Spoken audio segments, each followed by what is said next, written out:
CAA bill ni kebeng mungnotui kosom salpalaikha TSF CAA bill ni kebeng mungnotui kosom salpalaikha TSF tini koktisal uttor gate borokha dumung funung laikha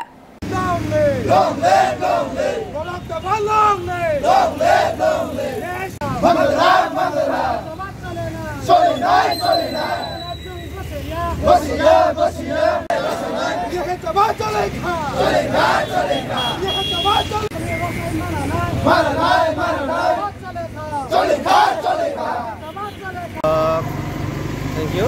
আমরা TSF থেকে এবং নেশু representative হিসাবে আমরা জানি 2016 যে আমাদের ভারতের যে জনগণ বা সিটিজেনশিপের খিলাফে যে একটি বিল নিয়ে এসেছি সিটিজেনশিপ অ্যামেন্ডমেন্ট বিল যা 2019-এর 11 ডিসেম্বর রাজ্যসভায় পাস করে সেদিকে সিটিজেনশিপ অ্যামেন্ডমেন্ট অ্যাক্ট করা হয়েছে।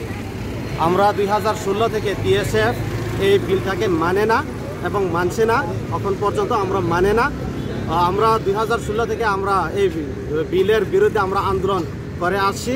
2019-এর 8 জানুয়ারি আমাদের TSF-এর উপরে গুলি করা হয়েছে মাধববাড়িতে। তারপরেও 2019-এর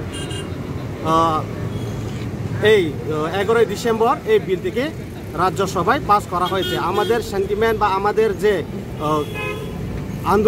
আন্দোলনকে গুরুত্ব না দিয়ে বহিরাগত যা ইলিগেল মাইগ্রেন্টস ভাবে বাংলাদেশ পাকিস্তান থেকে যা সংখ্যালঘুরা আসবে তাদের সিটিজেনশিপ দেওয়ার জন্য যে ভারত সরকার যে প্রচেষ্টা চালাচ্ছে সেই বিরুদ্ধে আমরা আজকে এখানে সেই আইন থেকে আমরা অপোজ করে আমরা ব্ল্যাক ডে হিসাবে আমরা মেনে নিয়েছি। এখানে আমরা TSF টাউন কমিটি হয়ে আমরা এখানে জড়ো হয়েছি। আপনার পরিচয়টা? আমি Maheshwar Tripura TSF town committee president.